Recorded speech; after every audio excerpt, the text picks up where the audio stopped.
अस्सलाम वालेकुम dear students. आज का जो टॉपिक है वो है pollutants. What are pollutants, what are its types and what are the factors responsible for polluting the environment.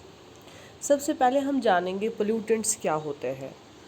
Pollutants एक ऐसे सबस्टेंसेस है जो हार्मफुल है, जिसकी वजह से या नॉन टॉक्सिक भी हो सकते हैं, जिसकी वजह से लेकिन जो हमारे रिसोर्सेज है वो पोल्यूट होते हैं। एंड पोल्यूटेंट्स जो है दो किस्म के होते हैं, biodegradable pollutants, non biodegradable pollutants.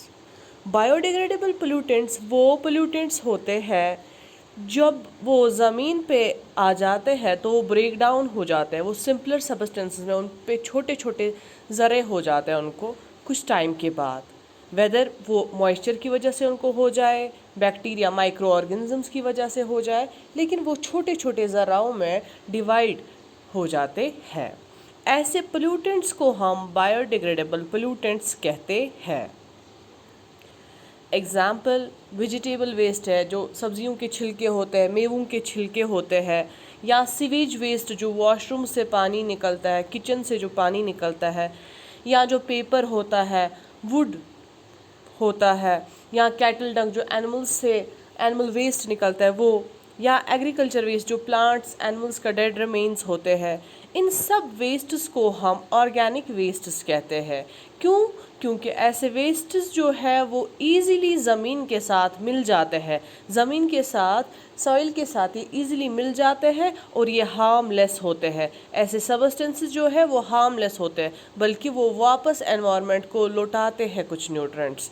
तो ऐसे पोल्यूटेंट्स को हम बायोडिग्रेडेबल पोल्यूटेंट्स या बायोडिग्रेडेबल वेस्ट्स कहते हैं। अब पोल्यूटेंट्स जो है वो जो डिकम्पोज नहीं होते हैं, ऐसे पोल्यूटेंट्स को हम नॉन बायोडिग्रेडेबल पोल्यूटेंट्स कहते हैं। नॉन बायोडिग्रेडेबल पोल्यूटेंट्स वो पोल्यूटेंट्स होते हैं जब वो ज़मीन पे आ जाते हैं या समंदरों में हम फेंकते हैं ऐसे चीज़ें, तो ये कभी भी खाक के साथ मिट्टी नहीं हो जाते हैं, ये सिंपलर सबस्टेंसेस में नहीं ब्रेक डाउन हो जाते हैं। ऐसे पोल्यूटेंट्स को हम नॉन बायोडिग्रेडेबल पोल्यूटेंट्स कहते हैं और ये बहुत ही हार्मफुल इफ़ेक्ट क्रिएट करते हैं हमारी ज़मीन पे, जिसकी वजह से हमारा जो फ्लोरा और फौना लाइफ है, जो प्लांट और एनिमल लाइफ है, या जो ह्यूमन बींग्स है, उस पर बुरे असरात पड़ जाते हैं।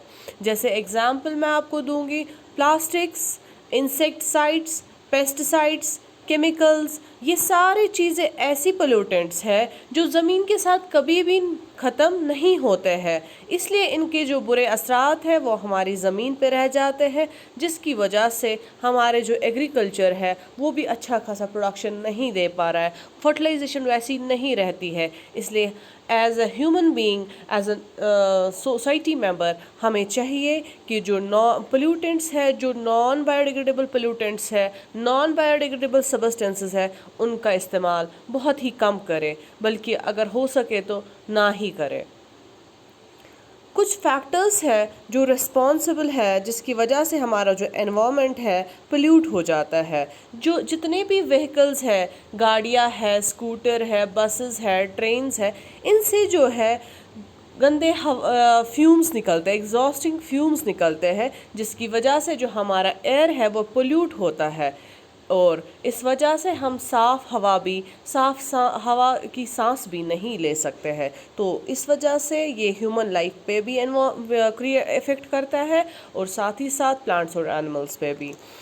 एक्सेसिव यूज़ ऑफ केमिकल्स, आज का जो फार्मर है वो चाहता है कि अगर मैं 10,000 लगाता हूँ एग्रीकल्चर फील्ड पे तो मुझे 1 लाख निकलना चाहिए वहाँ से, तो वो क्या करता है, इन चीज़ों का इस्तेमाल करता है, जिसकी वजह से उसका जो ज़मीन है आगे पैदावार के लिए ठीक नहीं रहता है। लाइक इंसेक्टिसाइड्स का इस्तेमाल करता है, फर्टिलाइज़र्स का इस्तेमाल करता है, जिसकी वजह से जो सॉइल की जो पेच वैल्यू है या एल्कलिनिटी हम कहते हैं वो इफ़ेक्ट हो जाती है।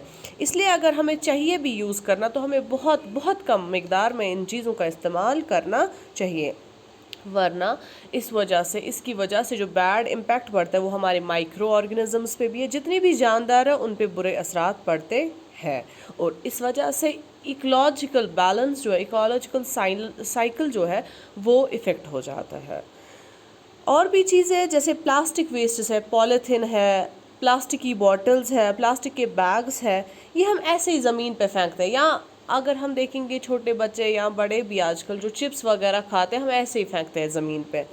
तो इस वजह से क्या है, अगर हम पानी में इनको फेंकते हैं ऐसे समंदर में या नदी में, नालों में, तो वो वहीं पे रहते हैं, वो कभी भी ख़त्म नहीं होते। या लैंड पे फेंकते हो तो वो हज़ारों साल तक उनका इफ़ेक्ट रहता है, जिसकी वजह से जो प्लांट लाइफ है और एनिमल लाइफ है वो डिस्ट्रॉय होती है। और ब्लॉकेज ऑफ ड्रेन्स जो है आजकल, वो भी इस वजह से, इसका बहुत बड़ा इम्पैक्ट उन चीज़ों पे भी है, क्योंकि ये वाटर को ऑब्स्ट्रक्शन क्रिएट करता है। इसकी वजह से वाटर भी आगे नहीं चल पाता है, जिसकी वजह से वाटर लॉगिंग भी कहीं कहीं पे जगहों पे हो जाता है या ड्रेन ब्लॉकेज भी हो जाता है। कुछ गैसेस जो है, जो हमारे व्हीकल से निकलते हैं, जो हमारी फैक्ट्रीज से निकलते हैं, इंडस्ट्रीज से निकलते हैं, लाइक डेंजरस गैसेस है, CFCs, क्लोरोफ्लोरोकार्बन्स है, मीथेन है, कार्बन डाइऑक्साइड है, ये जब भी हम एयर पे आ जाते हैं तो इसकी वजह से एयर पे बहुत ही बुरे असरात पड़ते हैं। इसकी वजह से एयर में पोल्यूशन क्रिएट हो जाता है। ये था आज का टॉपिक, वो पोल्यूटेंट्स क्या होते हैं। और कल जो हम पढ़ेंगे वो है types of pollution. Thank you, this is for today.